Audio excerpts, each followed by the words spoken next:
छिड़ेगी असली जंग। एक टीम में है भाई साहब ई कॉमर्स के प्लेयर जैसे अमेजन, फ्लिपकार्ट, और दूसरी टीम में है क्विक कॉमर्स के प्लेयर जैसे ब्लिंकिट, इंस्टामार्ट और जेप्टो। दोनों स्टार्टअप है, दोनों के पीछे बड़े बड़े इन्वेस्टर खड़े हैं। एक के पास पैसे का पहाड़ है और एक के पास पैसे की नदी। अब तक इनका मुकाबला छोटे छोटे आम व्यापारी से हो रहा था, अब ये आपस में भिड़ेंगे, अब आएगा मजा। लेकिन आखिर ऐसा हो क्यों रहा है? ये तो दोनों अलग अलग डिपार्टमेंट के आदमी थे, ये आपस में लड़ाई हुई तो हुई क्यों? किसने की शुरुआत? ई कॉमर्स का बिजनेस मॉडल क्या होता है, क्विक कॉमर्स का बिजनेस मॉडल क्या होता है, ये दोनों अलग कैसे हैं, इन दोनों में स्ट्रॉन्ग कौन पड़ता है, कौन कहाँ मजबूत है, कौन कहाँ वीक, और इन दोनों की लड़ाई में छोटे व्यापारी का क्या होने वाला है, और कुछ ऐसे टिप्स जिसकी मदद से, और ये ध्यान से सुनना, मैं बोल रहा हूँ रिपीट, अगर कोई भी व्यापारी इसको सुन रहा हो तो लास्ट तक देखना। आपके लिए मैंने कुछ टिप दिए हैं कि वे ई कॉमर्स और क्विक कॉमर्स की जंग में आप कैसे बचे रहोगे और आप कैसे जीतोगे, और अगर आप एक इन्वेस्टर हो तो इस एंगल से इसको कैसे देखना है, सब बताएगा आपका राहुल। तो एक बार लाइक का बटन दबा के आज्ञा दो तो वीडियो चालू करें।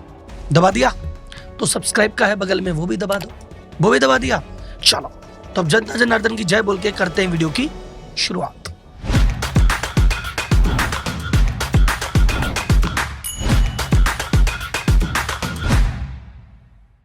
शुरू से शुरू करते हैं, बात करते हैं उस जमाने की जब ऑनलाइन नाम की कोई चीज ही नहीं हुआ करती थी। कपड़े, जूते, मोबाइल फोन, जिसको जो लेना है भाई साहब दुकान जाओ, पैसे दो और लेके आओ। फिर आया ऑनलाइन। ऑनलाइन कब आया? ऑफिशियल शुरुआत 1995 में कही जाती है, लेकिन तब कोई कुछ ज्यादा करता नहीं था। क्यों? क्योंकि ना तो फोन था ना इंटरनेट। ऑनलाइन की शुरुआत में पहला कदम आप तब कर सकते हैं जब धीरूभाई अंबानी ने लॉन्च किया था कर लो दुनिया मुट्ठी में, और हर हाथ में मोबाइल पहुंचा दिया था। 2007 में भाई साहब सचिन बंसल, बिन्नी बंसल ने अमेजन का मॉडल कॉपी करते हुए भारत में फ्लिपकार्ट की शुरुआत की। 2010 आते आते स्नैपडील भी आ गया। 2013 में अमेजन खुद आ गया बाजार में, और तब तक मामला थोड़ा थोड़ा ठीक ठाक चल रहा था। ये जनरल कैटेगरी का आइटम बेचते थे, यानी सब कुछ बेचते थे कि भाई जब कुछ बेचना है, कपड़ा, जूता, मोबाइल, इलेक्ट्रॉनिक, सब ऑनलाइन ले लो। ये 2-3 प्लेटफॉर्म बने। उसके बाद स्पेशलाइज प्लेटफॉर्म आने लगे। मीशो, मिंत्रा आया सिर्फ कपड़े के लिए, नाइका आया सिर्फ कॉस्मेटिक के लिए, और अलग अलग ई कॉमर्स भी बनने लगे।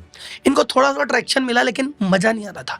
मजा कब आया? जब दोबारा फिर अंबानी जी सीन में आए। 2017 में जियो की सिम लेके सस्ता इंटरनेट, और उसके बाद रही सही कसर कर दी कोविड ने पूरी, और उसके बाद से सीन फट गया सा। इनका बिजनेस मॉडल क्या था? बड़ा सिंपल बिजनेस मॉडल था साहब। शुरुआत में क्या करते थे? बल्क में माल खरीदो तो सस्ता मिलेगा, उस सस्ते पे और डिस्काउंट दे दो, और एकदम भाई साहब मरी रेट में बाजार में सामान बेच दो। कस्टमर देखे, अरे टीवी ऑफलाइन तो 20,000 का, ऑनलाइन तो 16 का ही मिल रहा है, 4,000 बच रहे हैं, क्यों ना ले लें। कुछ समय बाद इन्होंने कहा कि डीलर से क्या क्या संपर्क करेंगे, फिर ऑनलाइन रिटेलर को इनबोर्ड कर दिया कि भाई साहब आप लोग भी आ जाओ, अब आप लोग भी अपना माल हमारे थ्रू बेच लो, और बन गए मार्केट प्लेस। शुरुआत कहां से की थी? शुरुआत इनकी अलग अलग कैटेगरी से हुई, पर इनको सबसे बड़ा रेस्पॉन्स मिला इलेक्ट्रॉनिक में। क्योंकि इलेक्ट्रॉनिक दिखता है ना कि ये फोन मैं यहाँ से ले रहा हूँ, ये 12,000 का है, ये फोन वहीं से आएगा, सेम वारंटी, सेम बिल, ये आएगा 10 का, 2,000 बचेंगे।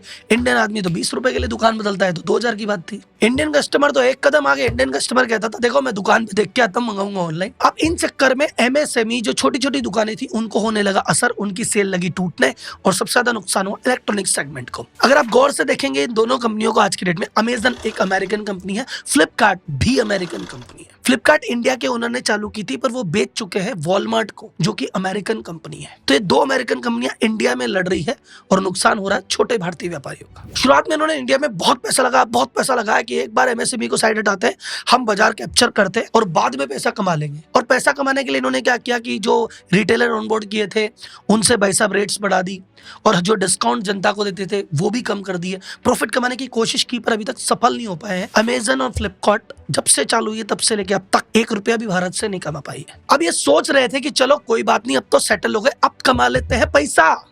लेकिन अब इनकी पार्टी खराब करने आ गया क्विक कॉमर्स।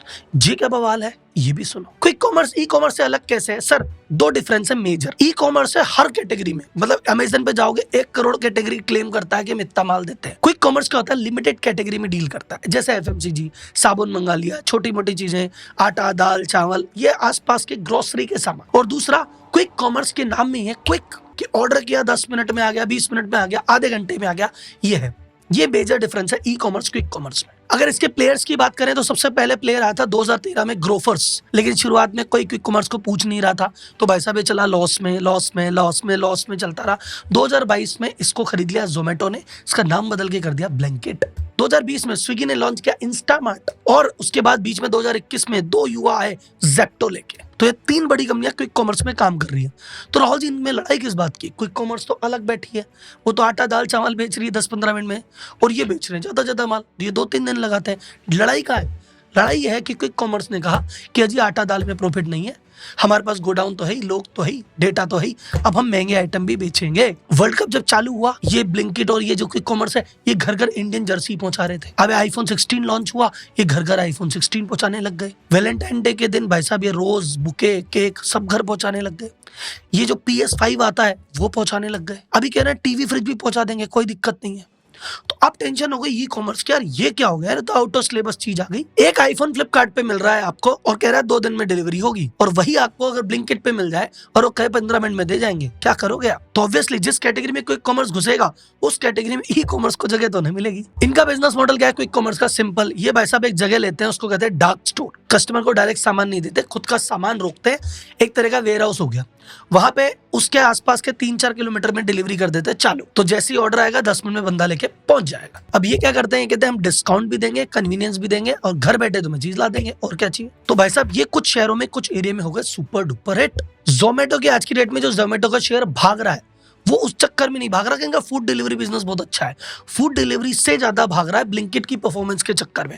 आज की डेट में अगर वैल्यूएशन देखी जाए तो ब्लिंकिट की जो वैल्यूएशन है वो ज्यादा है इनके फूड डिलीवरी बिजनेस से। और दीपेंद्र गोयल जी ने तो कह दिया कि आने वाले कुछ समय में ये ब्लिंकिट 10 गुना हो जाएगा जोमेटो का। अब क्विक कॉमर्स इस धंधे में क्यों आया? कि मार्जिन ज्यादा है। अजी मेरे पास जगह तो है ही, बंदा तो है ही, कस्टमर भी है, तो भाई साहब मुझे करना क्या है, महंगा प्रोडक्ट बेचूं ना, आईफोन डिलीवर करूंगा, 500 रुपए बचेगा। अब इसका इंपैक्ट ई कॉमर्स पे क्या आएगा? पहला इंपैक्ट तो आएगा सेल्स इंपैक्ट होगी। कोई ऐसा पिन कोड है जहाँ पे ई कॉमर्स भी डिलीवर करता है, क्विक कॉमर्स भी करता है, तो उस पिन कोड में अगर एक चीज दोनों पे अवेलेबल है तो क्विक कॉमर्स ही वो सेल को खाएगा, सीधी सी बात है। तो सेल तो गई, दूसरी बात प्रॉफिट भी जाएंगे। क्यों? अगर कल को फ्लिपकार्ट कहता है कि जी एक काम कर दे, हम भी फटाफट डिलीवरी करेंगे, हम 2 दिन नहीं 1 दिन में करेंगे, 1 दिन नहीं 4 घंटे में करेंगे, तो भाई साहब इनने 10-15 साल में जो अपना इकोसिस्टम बनाया ना, वो इस हिसाब से बनाया कि भाई साहब हमको डिलीवरी एफिशिएंट करनी है, कम कॉस्ट में करनी है।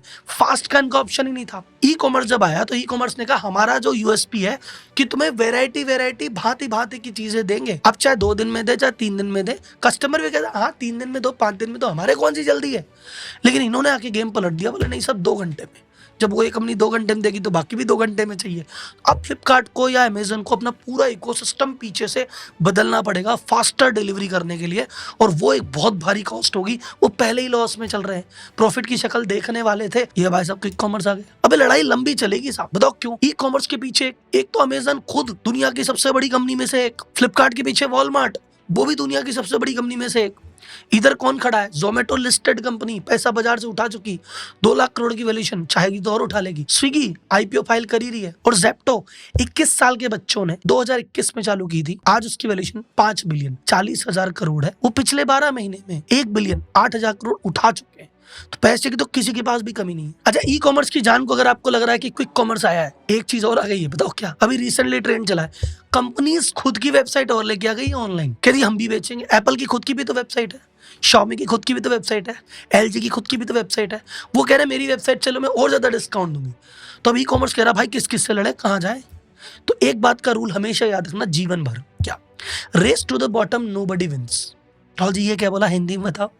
Race to the bottom nobody wins मतलब अगर तुम सोच रहे हो डिस्काउंट देके जीत जाओगे, कोई नहीं जीतता। 15 साल से दे रहे हैं डिस्काउंट, कोई प्रॉफिट नहीं आया, क्योंकि जितना ये डिस्काउंट दे रहे थे ई कॉमर्स, इनसे ज्यादा देने लग गया क्विक कॉमर्स। अब इनसे ज्यादा कंपनियां करी हमसे खुद से ले जा, आ जाओ भाई साहब, कोई प्रॉफिट में नहीं है। तो भाई साहब गेम क्या है? आपको बनाना पड़ेगा अपना स्वयं का ब्रांड। बाजार में जब आपका नाम होगा, पहचान होगी, आप कहोगे मैं मार्जिन में मैं नहीं दे रहा डिस्काउंट, मैं तो 5 रुपए ऊपर ही लूंगा, लेकिन भाई साहब सर्विस शानदार दूंगा, बस बाकी सबसे अलग हूं।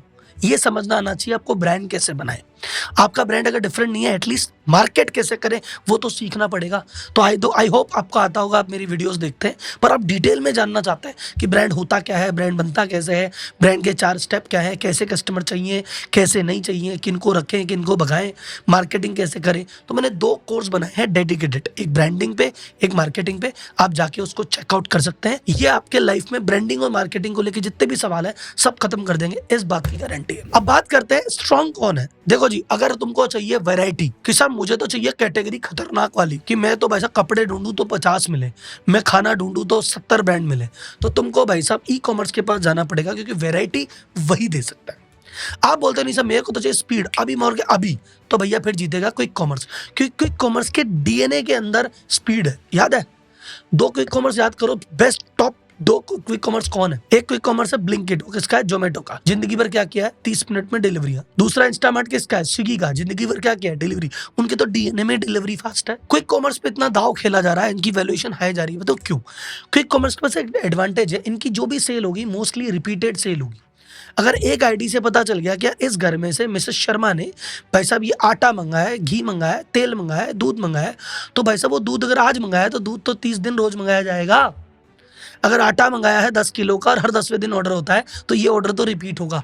क्विक कॉमर्स को पता है कि जो भी ऑर्डर एक बार आ गया, बंदे की आदत पड़ गई, ये ऑर्डर रिपीट होना है। वो अपने स्टॉक को ऑप्टिमाइज कर सकती है उसके अकॉर्डिंग। ये सुविधा ई कॉमर्स के पास नहीं है, क्योंकि ई कॉमर्स तो कोई रिपीट परचेज नहीं है। वहां तो घूमते घूमते कुछ दिख गया, आज ऑर्डर कर दिया, पता नहीं दोबारा आएंगे नहीं आएंगे, कब आएंगे, कैसे आएंगे, क्योंकि ये तो सर्च बेस्ड है, तो उनका स्टॉक ऑप्टिमाइजेशन नहीं हो जाता। ये और नेगेटिव है। ई कॉमर्स के पास एक पॉजिटिव चीज है कि अगर मुझे फॉर एग्जांपल एक कुर्ती लेनी है, कुर्ती 5 दुकानदार दे रहे हैं, तो मुझे भाई साहब जिस दुकानदार से मैं 5 में से किसी को भी चूज कर सकता हूँ। ब्लिंकिट पे मैं दुकानदार चूज नहीं करता, मैं सिर्फ कुर्ती चूज कर सकता हूँ। कहाँ से आएगी पता नहीं है। इनमें सबसे ज्यादा प्रॉफिट कौन कमाता है? आंसर है कोई नहीं। अभी तो कहीं नहीं कमा रहा, जब कमाएगा जब देखा जाएगा। अभी ई कॉमर्स समस्या को पूरा करने के लिए कर क्या रहे भाई साहब? अमेजन तो अपना सॉल्यूशन लाएगा जब लाएगा। फ्लिपकार्ट ने तो अपनी तैयारी कर ली। फ्लिपकार्ट ने कहा मैं खुद का क्यू कॉमर्स प्लेटफॉर्म लेके आ रहा हूँ। फ्लिपकार्ट का तीसरा प्रयास है। 2015 में एक सर्विस चालू की थी उन्होंने, नियर बाय करके, जिसमें 60 मिनट में प्रोडक्ट डिलीवर होगा। उसका एक पायलट किया था बैंगलोर में, चला नहीं, 5 महीने बाद उसको बंद करना पड़ा। फिर 2019 में दोबारा इन्होंने लॉन्च किया फ्लिपकार्ट क्विक करके, बोले 90 मिनट में दूंगा, फिर वो भी नहीं चला। लेकिन अब की बार भाई साहब पूरी प्लानिंग से तीसरी बार प्रयास कर रहे हैं। इनका कहना है कि पहली और दूसरी बार तो हम करके देख रहे थे, पता नहीं चलता है नहीं चलता, तो हमने छोटे रिसोर्स, छोटी टीम, छोटे बजट से लॉन्च किया था कि करके देखते हैं, कुछ हुआ तो बढ़ा देंगे, कुछ हुआ नहीं तो नहीं बढ़ाया। अब की बार तो बाजार में रिजल्ट है कि देखो जी 3 कंपनियां है, काम कर रही है। तो अब की बार हम पूरा हमारे डार्क स्टोर भी बना रहे हैं, हमारा ऐप भी बना रहे हैं और जल्दी इसको लॉन्च करेंगे। अच्छा, एक बेनिफिट ई कॉमर्स के पास अभी ये है क्विक कॉमर्स की तुलना में, क्विक कॉमर्स अभी खुला है, मेट्रो सिटीज में अच्छा काम कर रहा है और सक्सेसफुल भी वही है। कुछ पर्टिकुलर पिन कोड में, हर जगह क्विक कॉमर्स अभी खुला नहीं है। ई कॉमर्स बहुत सारी जगह जा चुका है, वो टियर 2, टियर 3, टियर 4 में भी माल डिलीवर कर रहा है। अगर वो अपना क्विक कॉमर्स लॉन्च करके इन एरिया में उतार देते हैं और सक्सेसफुल हो जाते हैं तो ये इनके पास एक एडवांटेज हो सकता है। अब ये कब होगा कब नहीं होगा आगे देखेंगे। एमएसएमई, छोटे दुकानदार जो कपड़े, जूते, इलेक्ट्रॉनिक्स के दुकानदार हैं या किराने वाले हैं, इनका क्या होगा? मैं कह रहा हूँ सर, इनकी दिक्कत तो इनके 1 नहीं 2 नहीं 4 दुश्मन या 4 कॉम्पिटिटर बाजार में बैठे हैं। पहला इनका एक दुश्मन है ई कॉमर्स, दूसरा इनका दुश्मन आ गया क्विक कॉमर्स, तीसरा इनका भाई साहब जो ये बड़े बड़े स्टोर जैसे डी मार्ट वगैरह है, और चौथा कंपनी जो खुद की वेबसाइट से बेच रही है, वो भी इनके लिए तो एंटी है। ये जो बड़े बड़े गेम है, इनके सबके पीछे इन्वेस्टर बैठा है, पैसे फूंक रहा है, डिस्काउंट दे रहा है। अब एमएसएमई तो डिस्काउंट भी नहीं दे सकता, वो कहाँ जाए? तो मैं बताता हूँ वो कहाँ जाए, उसके पास क्या एडवांटेज है जो चारों नहीं दे सकते। ध्यान से सुनिएगा और डायरी पेन लेके नोट्स बना लीजिएगा। सबसे बड़ा एडवांटेज जो आपके पास है, जो किसी के पास नहीं, वो है कस्टमर का ट्रस्ट। इन सभी प्लेटफॉर्म में देखा जाए तो कोई भी मालिक बैठ के कस्टमर से डायरेक्ट बात नहीं करता है। आपके पास आपका कस्टमर डायरेक्ट होता है, आप डायरेक्ट उनसे बात कर सकते हैं। इनको सक्सेसफुल होने के लिए चाहिए हजारों, लाखों, करोड़ों कस्टमर। आपकी एक छोटी सी दुकान है और 1000 लॉयल कस्टमर आपके पास हैं, तो आपका काम तो चल जाता है। क्या क्या चीजें करनी चाहिए वो ध्यान से सुनिए। सबसे पहली चीज, बी नाइस टू देम। मैंने बहुत बार देखा है रिटेलर काम के प्रेशर, हाँ दे रहे हैं, वेट करो, रुको, जल्दीबाजी क्या कर रहे हो, हड़बड़ा। ऐसे मत करो सर, यही लोग तुमको हेल्प करेंगे। अगर तुमने ज्यादा ऐसा परेशान किया या ज्यादा जल्लाबाजी करी, ज्यादा वेट कराया, तो भाई साहब उसके पास ऑप्शन है, वो डाउनलोड करके चला जाएगा। तो कस्टमर है उससे नाइस हो, पहला काम। दूसरा, अपने सेल्समैन को ट्रेनिंग दो। मैं इस पे एक अलग से वीडियो बनाने वाला हूँ। कई बार मेरा पर्सनल एक्सपीरियंस रहा है कि मैं कई बड़ी दुकान पे या लोकल रिटेलर के पास जाता हूँ, बंदे को नॉलेज ही नहीं होती और उस चक्कर में परेशान होकर बताऊँ छोड़ यार इनके बस की नहीं है, ऑनलाइन ही मंगा लेते हैं।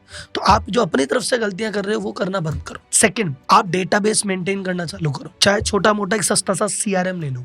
आपके पास आपका कस्टमर का नाम, नंबर, क्या वो प्रोडक्ट लेके गया है, उसकी डिटेल होनी चाहिए, ताकि रिपीट के टाइम पे आप उससे कांटेक्ट कर लो। एक चीज, होम डिलीवरी की सर्विस आप भी चालू कर सकते हैं। आपको पूरी दुनिया को डिलीवर नहीं करना, आसपास के 2-3 किलोमीटर के एरिया के आपके 1000 लॉयल कस्टमर को एक सर्टेन अमाउंट के बाद आप डिलीवरी के लिए कह सकते हो। तो वो व्हाट्सएप पे आपको मैसेज कर दिया, आपने सामान उठा के घर पे दे दिया।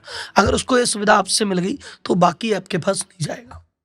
तीसरी एक ऐसी चीज और है जो सिर्फ आप दे सकते हो, ये कोई भी प्लेटफॉर्म उधारी नहीं दे सकता। अगर आपको लगता है कि तो पुराने भाई साहब हैं, इनको तो 10 साल से जानता हूँ, तो अपने घर के आदमी है, तो भाई साहब अगर आप कहते हो कि पेमेंट पेमेंट बाद में कर देना जी, 15 दिन बाद कर देना जी, 10 दिन बाद कर देना, या आप तो महीने भर में छिटपुट सामान मंगाते रहो, महीने में एक बार हिसाब कर लेंगे। ये सुविधा इनमें से कोई नहीं दे सकता। अगर आपकी पॉकेट अलाउ करती है, आसपास के लोग ठीक है, तो ये एक सुविधा दे सकते हो, ये आपका एक एडवांटेज हो सकता है। प्लस उस कम्युनिटी का हिस्सा बनिए। आसपास के 3 किलोमीटर में आपके लोग रहते हैं, वहां पे जो जिम है, वहां पे जो पार्क है, वहां जाइए, दोस्त बनाइए। प्रोग्राम जो होते हैं, वहां जो आसपास के क्लब है, एसोसिएशन है, उनका हिस्सा बनिए। जब आप अपनी पर्सनल रैपो बिल्ड करेंगे और आपको लोग जानते होंगे, तो इनकी तरफ ना जाके आपके पास आएंगे। क्विक कॉमर्स में मैंने कहा कि मुझे तो घी चाहिए एक्स ब्रांड का, और क्विक कॉमर्स पे तो वाई ब्रांड का मिल रहा है। आप ये ऑप्शन दीजिए कि भाई तुम्हें जो भी ब्रांड का घी चाहिए मुझे मैसेज कर दो, मैं बाजार से मंगा के दे दूंगा।